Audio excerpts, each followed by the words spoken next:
Hello there. Hi. My name is Nicole, and I am going on a trip to Johannesburg, South Africa. I decided I would make a video, mostly for me, to remember this trip and have an excuse to take a bunch of different videos. Currently in Newark.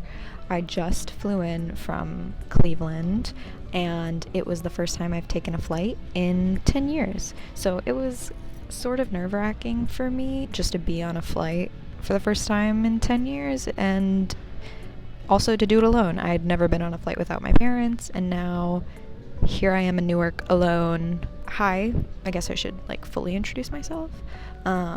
I'm Nicole. I am 21 years old, and I am a senior at Michigan State University. I am a fisheries and wildlife major with a concentration in conservation biology, and this internship is at a cheetah rewilding conservation place about an hour and a half outside of Johannesburg.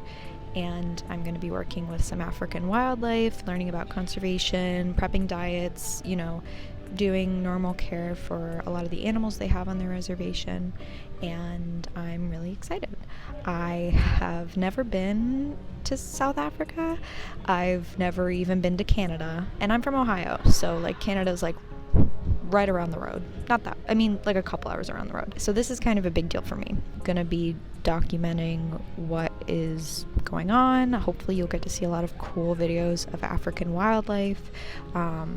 I'm specifically going to be working with cheetahs, but they also have lions and servals and meerkats and ferrets, and hopefully I'll get to see some other African wildlife while I'm there. Hopefully some giraffes, elephants, rhinos would be amazing if I saw a rhino.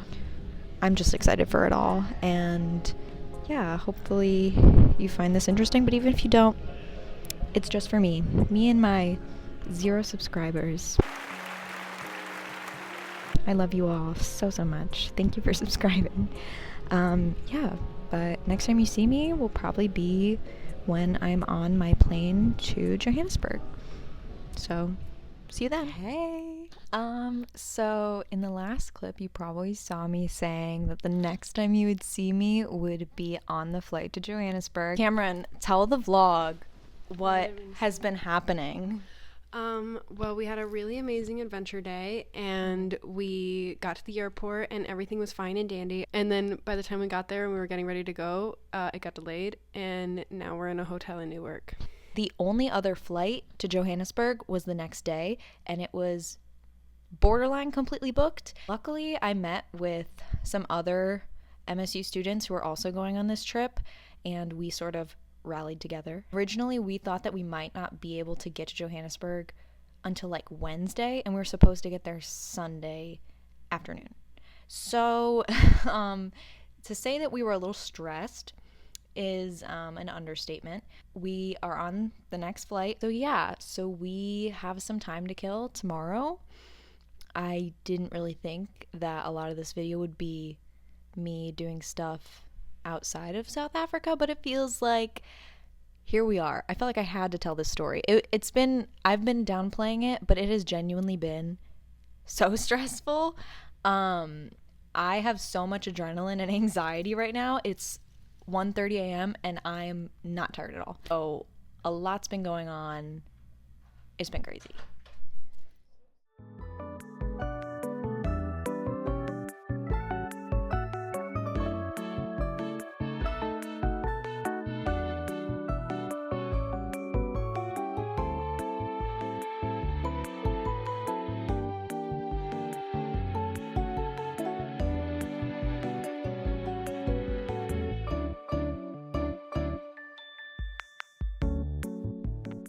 Hi, this is me editing, just popping in to say a couple things. The first thing I really wanted to get across before you guys start seeing the actual fun clips I have of this trip is that these animals are not pets. All these animals are wild animals, and they deserve to be treated as such. Animals you're going to see in this video are either animals that are going to be released or animals that cannot be released. So the animals that are going to be released are animals that are going through the whole process of rewilding, and it's a long process, so it takes a little bit of time to get these animals ready to be successful in the wild. And then the other animals are animals that were either injured or raised by humans, and so they wouldn't be able to survive without the help of humans, and they would die in the wild otherwise. I just wanted to make sure that, you know, we're not seeing these animals as pets, and yes, they might be really cute, but we should really be striving to have more of these animals in the wild. Some of the clips you're going to see are us feeding the meerkats, meeting the cheetahs for the first time, and then also feeding the lions. So hope you enjoy that. Stick around till the end. I might be popping in here or there to give some context on some things. So see you later. Bye.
Hi, I'm back, but only for a second.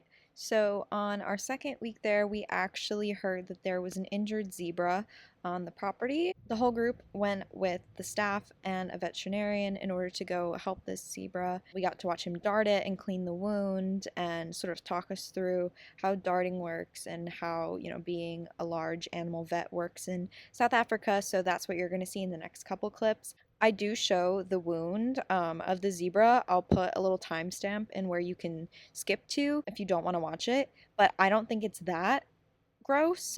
He does really get in there like with his hand, like scrubbing it out. But other than that, it's not too gory. So just so you know, but yeah, that's what's coming up. Yeah, so those ones, the reusable ones, are much bigger, because now you can think it's all screw-in parts and stuff. They're much bigger, and when they're bigger, they're heavier, and they actually injure the animals more. So these once-off plastic ones are better. So these are gel collars. They do work. So this is when you're darting an animal, and it's a softer dart, but that gel, it will melt with body temperature, and then the dart falls out. So sometimes if you're just vaccinating, you use these because you're not making the animal sleep. The dot must fall out by itself. And then these ones, obviously, they stick longer. Silencer on the tip of it? Yeah, so the silencer has made darting much easier. It's not silent, but it keeps, it doesn't, it muffles that crack sound, which makes animals very nervous.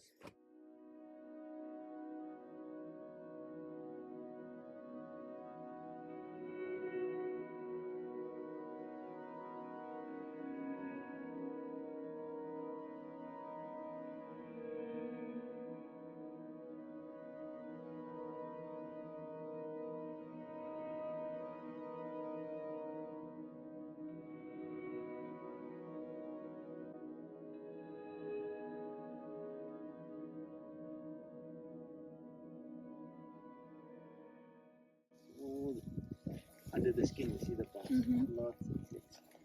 Oh wow. You expect to see ticks, but you'll often find an animal that is stressed, weakened, will pick up more ticks. I don't know if it's because they don't groom themselves or why, but it's as if when there's a sick animal or injured animal, then the parasites make do and then end up actually the animal will die from the high parasitemia.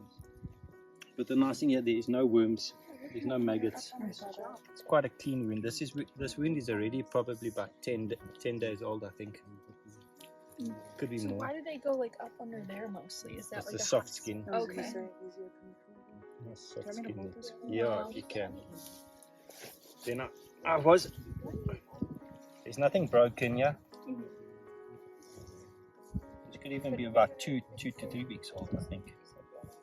This is the tendons that go into it's Achilles tendon, but it feels fine. It's not torn. So it didn't do anything to the No, so heart itself? this inflammation here is just, that's Infection? all it is, it's inflammation. No, you see the fluid when I squeeze, It's eh? clear. It's clear fluid, it's just inflammation. So I'll just clean it up nicely and give an anti-inflammatory and a long-acting antibiotic. So do you flush This it will with heal. Like, do you flush it with saline or what do you flush it No, with? just normal tap water. Okay. What is that? This is the antiseptic soap, like butane, but it's F10. Okay.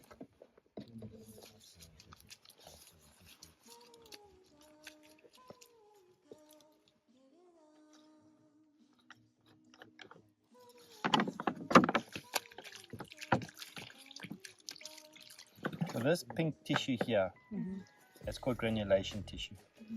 So even though it's an open wound, this wound is resistant to infection now.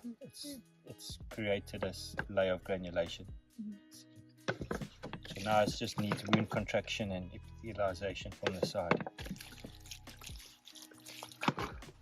Antibiotic, blue one. I'll let that dry a bit. This is a spray for ticks and flies. So I'm just going to do it in the groins here, and then we will also put the flies off. And then to top it off when it's dry, I'll put a layer of, this is called Stockholm tar. So it kind of seals the medicine in.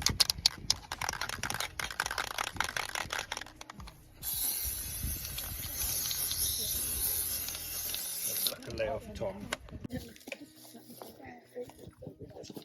Right in the muscle.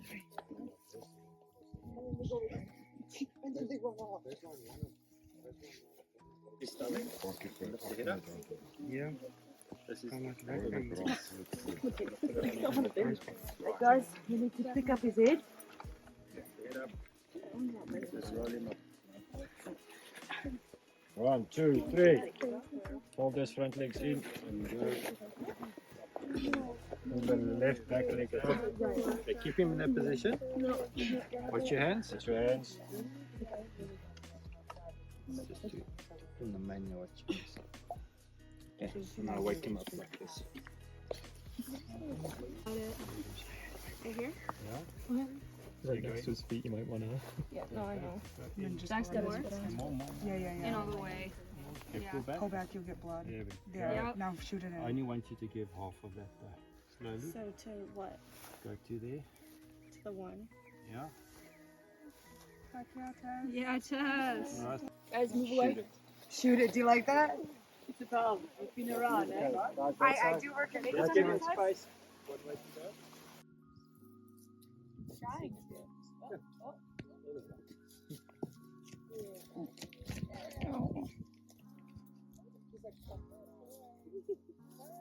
Hi, baby.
Hi, I just wanted to pop in one final time and thank you so much for watching. I also wanted to give a huge shout out to Running Wild Cheetah Conservation, which is the organization in South Africa where I was able to experience all these amazing things. The work that they do for these cheetahs and other African wildlife is absolutely incredible, and the chance to be able to work with them and spend time with these amazing animals was incredible. I learned so much, and it was an experience that I'm never going to forget. I've been home for a month now, and I've never felt homesick for a place that wasn't my home, except for Running Wild. It was an absolutely amazing experience, and Running Wild does not make any money from the government. They raise all their money themselves through donations and people visiting.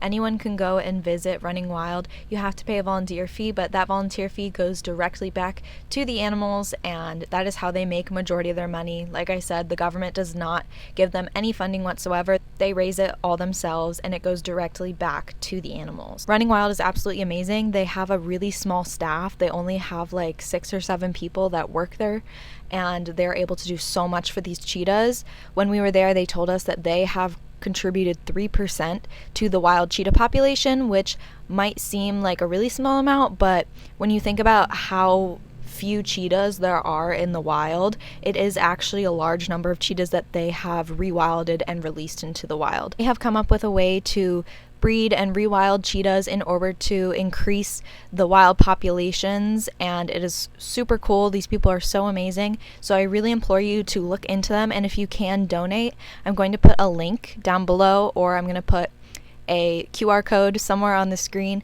where you can donate. I totally understand if you can't donate, but if you want to share Running Wild with other people, follow them on Instagram, follow them on Facebook. You can also share and learn more about cheetahs through them, and I really, really encourage you to do that. So I'll also put their social media down below, and I would love if you could go check it out and give them some love. So thank you guys so much for watching. I hope you enjoyed. Have a good one. Bye.